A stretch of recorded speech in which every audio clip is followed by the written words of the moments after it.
Hello, guys. My half-sister accused me of using illegal substances, which left me rejected and thrown out on the streets, struggling to survive. A year ago, I never would have believed my family would betray me. My dad, Tom, was stern but fair, the kind of man who preached accountability and lived by it. My stepmom, Carol, was distant but never outright hostile. And my half-sister, Mia? Well, we were never close, but she was just a teenager. How much trouble could she cause? Turns out, a lot. It started subtly. A few muttered accusations from Mia about me hanging out with the wrong crowd. Then, missing money from Carol's purse somehow became my fault. I thought it was just teenage rebellion, but it escalated fast. Suddenly, Mia was whispering to my parents that I was using drugs, associating with criminals, and dragging the family name through the mud. The worst part? They believed her. Dad confronted me one night in the living room. "How could you throw everything we've done for you away?" he barked, waving Mia's fabricated evidence like it was gospel. I tried to defend myself, to point out the absurdity of the accusations, but he wasn't hearing it. Carol stood behind him, her arms crossed, looking like she wanted me gone yesterday. It didn't take long for them to kick me out.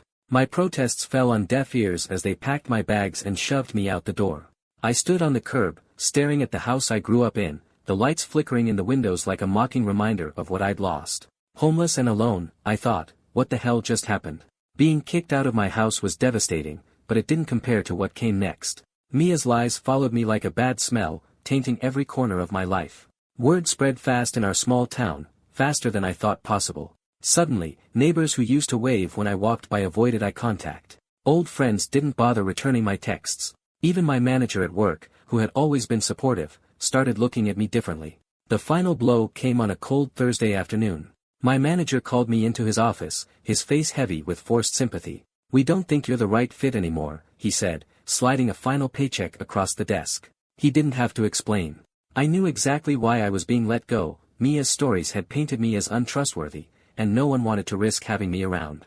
With no family to turn to and no job to keep me afloat, I scraped together every last dollar I had saved. It was just enough for a one-way bus ticket to the city.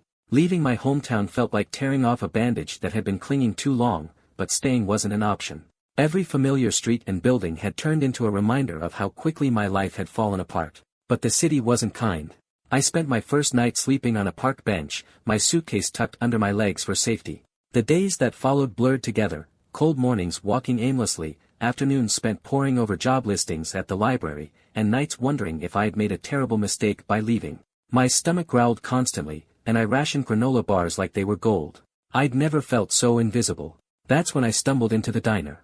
It was late, and I only had enough money for a cup of coffee. The place was nearly empty, with peeling vinyl booths and a tired waitress wiping down counters. Jake wasn't even my server that night, but he noticed me. He must have seen something in my face because he struck up a conversation, asking about where I was from and what brought me to the city. At first, I was wary. It's not easy to trust strangers when you're down to your last dollar. But there was something about Jake's demeanor, his easy smile and the way he didn't flinch when I admitted I was homeless. He didn't pity me or offer platitudes. Instead, he said, "I think I know someone who might be able to help." Jake's friend had a spare room they were renting out, and by some miracle, they didn't mind my situation. It wasn't much, a tiny space with chipped paint and a mattress that felt like rocks, but it was warm, and it was mine.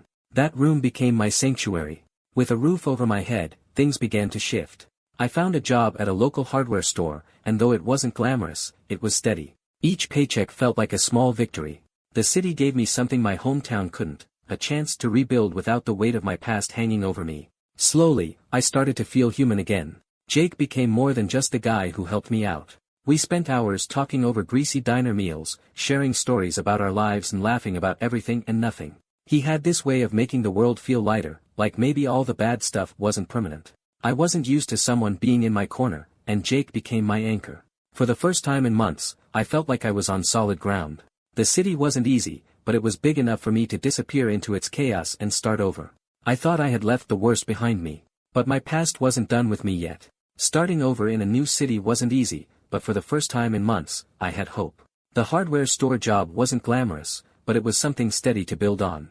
My co-workers didn't ask questions about my past, and the work was straightforward. It felt good to have a routine again, to wake up with a purpose instead of just surviving the day. My evenings were spent in that tiny room, writing out plans for the future. I'd save up for a better apartment, maybe even take night classes to pick up a trade. Jake was my biggest cheerleader. He'd swing by after his shifts at the diner, bringing leftover pie or fries. We'd sit on the floor, because I didn't have chairs, eating and talking about everything from work to our favorite childhood memories. I didn't expect to fall in love. Jake was nothing like the people I'd known before. He was kind in a way that felt effortless, like it was just who he was at his core. He didn't push me to open up about the past but listened without judgment when I did. The first time he kissed me, it felt like a wall I hadn't even realized I'd built came crumbling down. He gave me something I hadn't felt in a long time, safety. Within a year, my life looked completely different. I'd managed to move into a slightly better apartment, still small, but cozy, and Jake moved in with me. We shared everything, from bills to dreams about what our future might look like. It was the kind of partnership I'd always wanted but never thought I'd have. Then Jake proposed. It wasn't anything grand, just him and me on the couch, sharing a pizza. He slid the ring across the table and said, "I know life's thrown you a lot of curveballs, but I want to be here for all of it, the good, the bad, everything. Marry me." I didn't even hesitate. I said yes with tears streaming down my face. For the first time, I felt like I'd truly left my old life behind. The pain of being betrayed by my family, the humiliation of being cast out and judged, all of it seemed like a distant memory. I was finally free. Or so I thought. 2 weeks before the wedding, my phone buzzed with an email notification. It was from my dad. "Please read this," the subject line said. I stared at the screen, my heart pounding.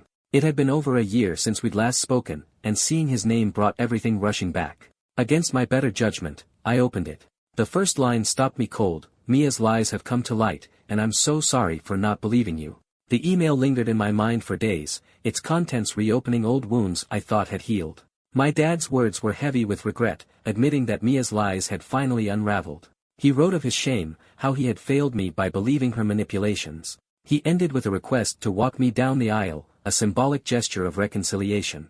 I wasn't ready for this. My wedding was meant to mark a new chapter, free from the weight of my family's betrayal. Yet here was my father, reaching out from the wreckage of the past, asking for a chance to make amends. Jake noticed my unease as I sat on the couch, staring blankly at my phone. When I shared the email with him, he listened patiently, letting me voice the conflicting emotions swirling inside me. There was anger, resentment, and a small, hesitant hope that this might be the olive branch I had once wished for. After much deliberation, I decided to respond. My message was measured, setting clear boundaries. While I acknowledged my dad's apology, I made it clear that I wasn't ready to forgive everything. I told him he could attend the wedding, but Mia and Carol were not welcome.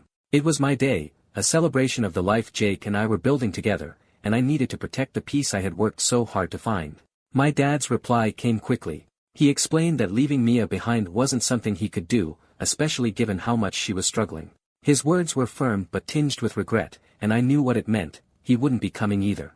There it was, the same old dynamic playing out again. The cycle of bending over backward to accommodate my family, only to find myself let down. This time, though, I made peace with it. I wouldn't let their absence overshadow the happiness of my wedding day. When the day came, it was everything I had dreamed it would be. Surrounded by friends and the small, chosen family Jake and I had built together, I felt the weight of the past lifting. My dad's empty seat didn't matter, this was my moment, and I chose to revel in the love and joy that filled the room. But the past wasn't done with me yet. A week after the wedding, I heard from Carol. Her voice was trembling as she explained that Mia had been hospitalized after harming herself. She spoke of Mia's fragile state and urged me to visit, insisting that my presence could make a difference. Carol's words hung in the air long after the call ended. I didn't respond. Mia's hospitalization should have stirred something in me: sympathy, guilt, maybe even forgiveness. Instead, it left me feeling numb. Carol's plea for me to visit her carried a weight I didn't ask to bear, and it felt like yet another manipulation disguised as obligation. For so long, my family had expected me to clean up their messes, to bridge gaps I didn't create. Not this time. Over the next few days, I received updates through mutual contacts. Mia had written me a letter, delivered through Carol, filled with apologies and confessions. In it, she admitted to the lies she had spread, the jealousy that fueled them, and the regret she now carried. She acknowledged how her actions had ruined my life and asked for my forgiveness. I read it alone, the words heavy on the page. Mia described how she had always felt overshadowed by me, envying my independence and strength. It was this insecurity, she claimed, that led her to tear me down in the hopes of feeling better about herself. She wrote of the guilt that had consumed her, the realization of what she had done only dawning after I was gone. Her words were raw, almost desperate, but they didn't erase the past. They didn't undo the nights I spent hungry and cold, the humiliation of losing everything because no one believed me. Forgiveness might come in time, but reopening that door meant risking the peace I had fought so hard to find. I wasn't ready to make that sacrifice. I showed Jake the letter, unsure of how to process it. His advice was simple but profound: you've rebuilt your life. It's okay to protect it. Mia remained in the hospital for weeks, and Carol's calls became less frequent when I stopped answering them. The rest of my family seemed to fall silent too, perhaps realizing I wasn't going to be swayed this time. I could feel the old guilt creeping in, the voice in my head whispering that I was being heartless. But I reminded myself of the years I spent giving and compromising while they demanded more and more. My boundaries weren't cruelty, they were survival. For the first time, I didn't bend under the weight of their expectations. I chose myself. As the weeks passed, the noise from my family quieted into a distant hum. Without their drama seeping into my life, I felt lighter. For the first time in years, I could wake up without a pit in my stomach, wondering what fresh chaos the day might bring. The void they left wasn't emptiness, it was freedom. Jake and I settled into married life like it was something we'd been doing for years. Weekends were filled with lazy mornings and small adventures, like exploring the hidden corners of our city or trying out new recipes together. We built a life that was simple, happy, and ours. There was no drama, no constant struggle to prove my worth, just love and peace. Still, the echoes of my past lingered. Occasionally, I'd see something that reminded me of my old life, a family walking through the park or a father smiling at his daughter, and it would hit me: this was what I should have had. Those moments were bittersweet, a reminder of what I had lost and a testament to how far I had come. One day, I found myself walking past a hardware store window and caught my reflection. For a moment, I almost didn't recognize the person staring back at me. This version of myself looked calm, confident, and most importantly, happy. The scars were still there, but they no longer defined me. I had fought for this life, and I wasn't going to let anyone take it from me again.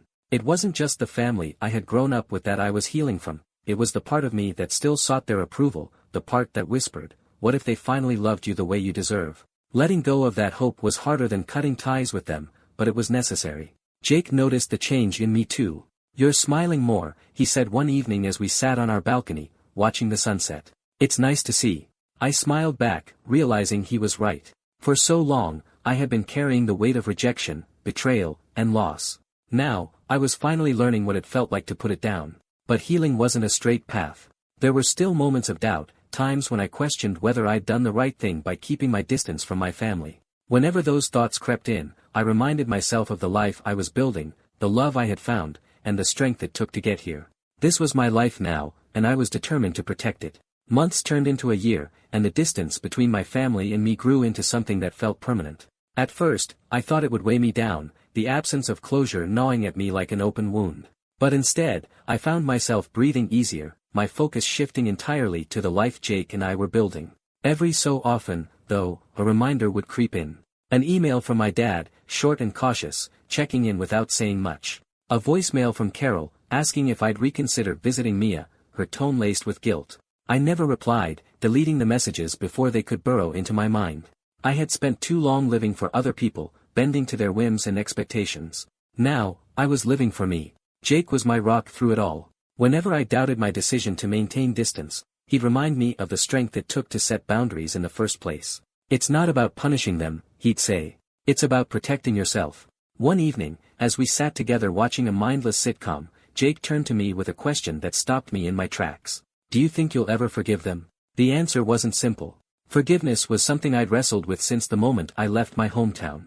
Part of me wanted to let go of the anger and pain, to find peace in reconciliation. But another part knew that forgiveness didn't mean forgetting, and it didn't mean inviting the same hurt back into my life. "I don't know," I said finally. "Maybe one day, but on my terms." Jake nodded, squeezing my hand.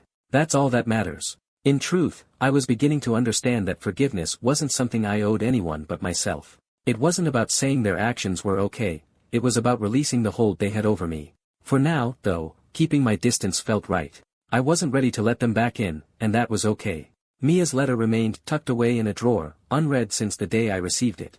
I couldn't bring myself to throw it out, but I wasn't ready to revisit it either. It was a reminder of what I had endured, but also of the growth that had come from it. My family's absence left room for something new to flourish, my own happiness. And for the first time, I wasn't afraid to choose it. Life continued to settle into a steady rhythm, and for the first time in years, it felt like mine. My work at the hardware store turned into a promotion, and while it wasn't a dream job, it was a step forward. Jake, ever determined and full of optimism, started taking night classes to pursue his dream of becoming a chef. Watching him work towards something he loved made me think about my own future, not the one I'd been told to chase, but the one I wanted for myself. Despite the peace I had built, the absence of my family left an odd, lingering unease. It wasn't that I missed them, exactly, but their silence felt out of character. They'd always been so forceful with their opinions, so insistent on their terms, that their quiet now felt almost suspicious. I knew, deep down, they weren't gone for good. I was right. One day, a letter appeared in my mailbox, its neat, deliberate handwriting unmistakably my dad's. It wasn't a long letter, and it didn't contain any heartfelt apologies or revelations. Instead, it was measured and detached. My dad wrote that they had accepted my decision to stay away but hoped I would reconsider someday. He didn't mention Mia or Carol, nor did he acknowledge the pain their actions had caused. It was a strange mix of formality and guilt, a plea disguised as an afterthought. I read it twice, expecting to feel anger or grief. But those feelings never came. Instead, I felt an overwhelming sense of clarity. This letter wasn't about me. It was about control, about holding on to the possibility that they could still dictate the terms of my life. For the first time, I saw their attempts at reconciliation for what they truly were, not bridges, but chains. Jake found me later that evening, the letter still sitting on the table. "Everything okay?" he asked, his concern evident. I smiled at him, genuinely at peace. "Yeah," I said. "It actually is." That letter became the final nudge I needed to fully embrace my independence. My family's words no longer carried the weight they once did. Their attempts to guilt or sway me felt distant, like echoes from a life I no longer lived. In the weeks that followed, I decided to take another step forward. I enrolled in an online program to study business management, a dream I'd put on hold for too long. It wasn't about proving anything to anyone but myself. For years, I had let others dictate my life, convincing me I wasn't enough. Now, I was rebuilding from the ground up, on my own terms. They had taken so much from me, my trust, my stability, my peace. But they hadn't broken me. I was still standing, stronger than before, and for the first time, I felt truly free. As I threw myself into my business management program, I felt a renewed sense of purpose. The coursework was challenging but rewarding, and it gave me something I hadn't had in years, a clear direction. My days were full, and my nights were spent either studying or enjoying quiet moments with Jake. Life wasn't perfect, but it felt right. Yet, the echoes of my past weren't entirely gone. Every so often, a reminder of my family would creep in, a holiday approaching, a memory sparked by an old photo, or a fleeting thought of what might have been. These moments didn't unravel me like they used to, but they lingered, a quiet hum of unresolved emotions. One afternoon, I received a call from an unknown number. Against my better judgment, I answered, only to hear Carol's voice on the other end. She wasted no time, diving into an update about Mia. Apparently, Mia had been released from the hospital and was in therapy, trying to rebuild her life. Carol's tone was pleading as she asked if I might reach out, even just to check in. I didn't answer her right away. A part of me wanted to believe that Mia's progress was genuine, that she was truly remorseful and trying to change. But another part of me remembered how her lies had dismantled my life, piece by piece. I had barely survived that storm. Did I really want to step back into it? Carol's words hung in the air long after I hung up the phone. The guilt was there, gnawing at the edges of my resolve. But so was the reminder of how hard I had worked to rebuild. Every step I had taken toward healing had been mine alone, and I wasn't ready to risk that progress. Jake noticed my unease and, as always, listened without judgment as I talked through my feelings. "You don't owe them anything," he reminded me. "Forgiveness doesn't mean you have to let them back into your life." He was right.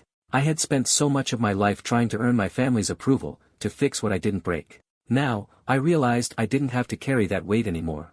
If Mia was on her own journey of healing, then I hoped it brought her peace. But my journey was separate from hers, and I had the right to protect it. That night, I wrote Mia a letter. I kept it short and honest, telling her that while I was glad to hear she was seeking help, I wasn't ready to rebuild our relationship. I wished her well and left it at that.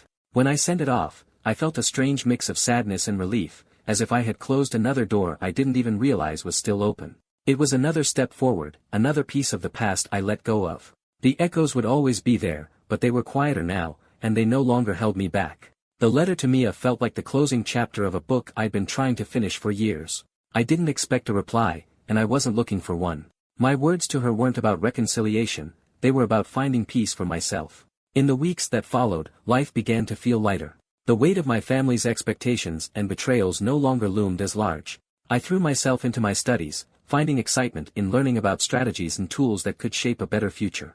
Each completed assignment felt like a small triumph, a step toward building something entirely my own. Jake, as always, was my biggest supporter. He'd surprise me with coffee during late-night study sessions or whisk me away for a weekend escape when the stress got overwhelming. Together, we talked about what the next few years might look like, his dream of opening a small restaurant, my hopes of running my own business someday, and the family we might start when the time felt right. One evening, as we sat on the balcony watching the city lights flicker in the distance, Jake asked me a question that made me pause. Do you ever think about what it would be like to reconnect with your family? I didn't answer right away. Instead, I let the question settle, examining it from every angle. There were times I thought about them, wondering if they had changed or if things could ever truly be different. But those thoughts always came with a tinge of caution, a reminder of the pain they had caused. I think about it, I admit it. But I'm not sure it's what I want. At least, not now. Jake nodded, his expression understanding. You'll figure it out when the time is right. That was the thing about my life now, it was mine. For so long, I had let others dictate my choices, my worth, and my happiness. Now, I was finally learning to trust myself, to make decisions that honored the person I was becoming. As I stood on that balcony, the cool night air brushing against my skin, I realized something important. Forgiveness and reconciliation weren't the same thing. I could let go of the anger and resentment without reopening the wounds. I could wish my family well without inviting them back into my life. And most importantly, I could keep moving forward without carrying the weight of the past. The road ahead wasn't entirely clear, but it didn't have to be. What mattered was that I was walking it on my own terms, surrounded by love, and filled with a quiet confidence I hadn't felt in years. For the first time in a long time, I wasn't looking back. I was looking forward. See you later.